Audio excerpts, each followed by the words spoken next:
Okay, so ayun, ang i-discuss natin ngayon is age problems naman. So ito, simulan agad natin. So let's say may binigay sa atin na problem na Quentin is 4 years younger than Margo Roth.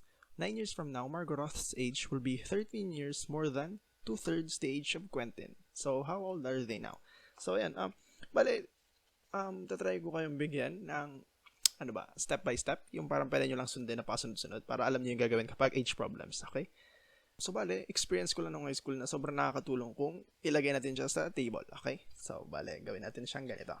So, Q lang, Q for Quentin, and then for Margo Roth, MR. And then, yun, kompletuhin natin yung table. So, lagay natin dito yung now, and then sa future. Kasi sabi, 9 years from now yung mga binigay sa atin na data, okay? So, yan. So, una, i-analyze natin yung first statement. So, Quentin is 4 years younger than Margo Roth, okay? So, ganito, pwede tayo mag-assign ng variable na x. Pwede nating sabihin yung age ni Quentin, siya yung gawin nating x. So, kung x yung ginawa natin sa age ni Quentin, yung age ni Margo Roth, sabi, Quentin is 4 years younger than Margo Roth. Meaning, mas matanda si Margo Roth kay Quentin. So, yung age ni Margo Roth is x plus 4. Okay? So, yan, i-clear ko lang. Arbitrary kung alin ang gawin nating x. Kasi pwede natin gawin na, let's say, si Margo Roth yung x. Let's say, si Margo Roth yung x. Margo Roth yung x. So, yan. So, alam natin na Quentin is 4 years younger than Margo Roth. So, ang gagawin natin is gagawin natin x minus 4 si Quentin. Kasi yung age ni Margo Roth, babawasan ng 4. Kasi yun yung age ni Quentin. Okay? So, yan. So, same lang yan. Kahit alin yung gamitin natin. Okay? Kahit alin yung i-set natin na x, so di magbabago yung final answer natin. Okay? So, ayun. Kung magpatuloy tayo. So, since 9 years from now. So, yan. So, sa first sentence, ito yung nakuha natin. And then, sa future naman, 9 years from now, Margo Roth's age will be, so yan, so sabi, 9 years from now, so meaning sa future yun. So, after 9 years, yung age ni Quentin is magiging ang x plus 9, tama? X plus 9. And then, yung age naman ni Margo Roth is x plus 4 plus 9 pa rin. And then, alam natin ng 4 plus 9 is simply 13. So, yun na yung gawin natin. Gawin natin siyang x plus 13. 13. Okay? So, yan. And then, yan, further analysis lang ulit. 9 years from now, Margo Roth's age will be 13 years more than 2/3 the age of Quentin. So yan, ilalagay lang natin yan sa equation na. So yan, ang first step is gumawa ng table.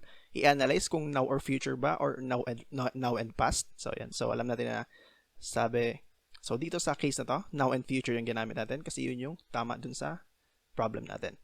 So yan, sabi, 9 years from now, so meaning ito yung gagamitin natin. 9 years from now, Margo Roth's age will be 13 years more than 2/3 the age of Quentin. Okay? So, dito, base sa experience ko lang, dito ako nalilito kung paano ba siya ilalagay sa equation. So, ito muna intindihin natin. Yung edad ni Margo Roth, and then yung 2/3 ng edad ni Quentin. Okay? So, yung edad ni Margo Roth is yung x plus 13. Okay? So sabi, Margo Roth's age will be 13 years more. So, ito muna. So, lagay muna natin yan. And then, yung edad naman ni Quentin. So, sabi, 2/3 nung edad ni Quentin. So, 2/3 yung edad ni Quentin. So, x plus 9. Ngayon, dito ako nalilito. 30 dati. So, dito ako nalilito dati. Margo Roth's age will be 13 years more. So, dito ba ako magdadagdag ng 13 sa edad ni Margo Roth?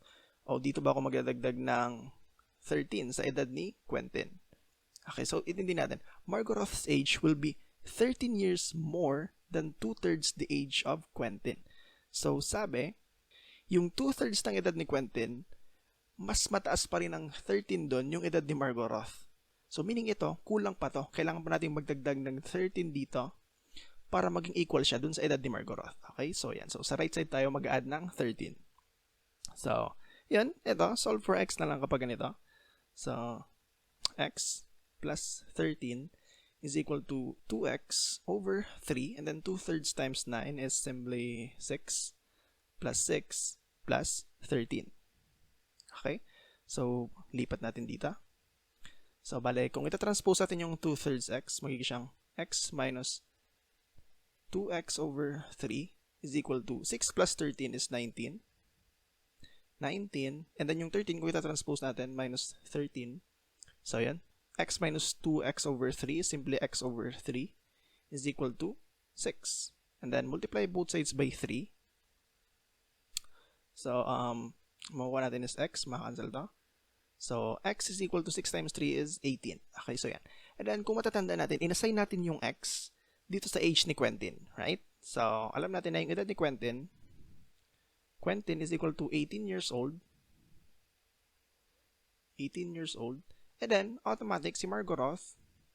So, x plus 4, ang edad ni Margo Roth is x plus 4. 18 plus 4 is simply 22. So, 22 years old. So, yan yung edad nila. 18 and 22 years old. So, ayan, recap lang mabilis. Una, nag-table tayo. So, bali, in-analyze natin yung first sentence. Quentin is 4 years younger than Margo Roth. Dito natin siya nilagay. Nag-assign tayo ng variable ng x, either kay Quentin or kay Margo Roth, di nag-matter. Okay? So, dito sa case na ito, ginamit natin na x, in-assign natin kay Quentin. So, automatic yung edad ni Margo Roth is x plus 4 kasi mas bata ng 4 years si Quentin kay Margo Roth or mas matanda si Margo Roth ng 4 years kay Quentin, kaya x plus 4. Okay? Siyempre, 9 years from now, sa future, magdadagdag lang tayo na 9 years din dun sa ages nila. So, x plus 9, and then naging x plus 13 yung kay Margo Roth. Okay? And then, in-analyze natin yung second sentence. 9 years from now, Margo Roth's age will be 13 years more than 2/3 the age of Quentin. Yung edad ni Margo Roth, yung x plus 13, is mas marami pa daw yun ng 13 years pa compared sa 2/3 ng edad ni Quentin. Okay? So, yung 2/3 ng edad ni Quentin plus 13 pa, yun yung magiging equal sa edad ni Margo Roth. Okay? So, ayan, sinolve lang natin for x and then nakuha natin na 18. So, substitute na sa mga values. So, x is equal to 18. So, ang edad din ni Quentin is 18 din. Then, kay Margo Roth is 22 years old. Okay? So, proceed tayo sa next question. Ito, medyo iba naman to. Okay? So, ito, second example natin. Medyo kakaiba naman to. So, sulat muna natin yung table. So, nandyan yung edad ni Edmond. Nandyan yung edad ni Mercédès. And then, yung edad nila sa present, yung now. And then, yung edad nila sa past kasi 9 years ago. So, past yung nalagay natin dyan. Okay, yan. So, sabi sa first sentence, the sum of Mercédès and Edmond's age is 67. So, base sa first sentence na yan, hindi natin pwedeng i-express yung edad nilang dalawa sa isang variable lang. So, kailangan natin ng dalawa. So, pwede natin i-assign na x yung edad ni Edmond and then yung edad ni Mercédès is y. Okay? So, 9 years ago, automatic sa past, yung edad lang nila is x minus 9 and y minus 9. Kasi 9 years ago. Okay? So, ayan. Dito, makaka-form tayo ng dalawang equation. Kasi sabi, the sum of Mercédès and Edmond's age is 67. So, yung edad nila ngayon, kung i-add natin, that is 67. So, x plus y is equal to 67. So, ayan. 9 years ago, Mercédès' age was 3/4 the age of Edmond. So, 9 years ago daw, so meaning ito naman, dito naman tayo. Mercédès' age, so yung edad ni Mercédès, which is y minus 9, was 3/4, so equal daw siya sa 3/4 the age of Edmond, which is x minus 9. So, yan. So, ito, systems of two equations lang. Bale, ang gagawin lang natin dito is kukunin natin yung value nung isang variable in terms of the other. Pwede nating makuha yung value of x in terms of y or value of y in terms of x. So, for simplicity, kunin na lang natin yung value of y in terms of x. Okay? So, kung itatranspose natin yung x dito sa kabila, makakaroon tayo ng value for y, which is y is equal to 67 minus x. Right?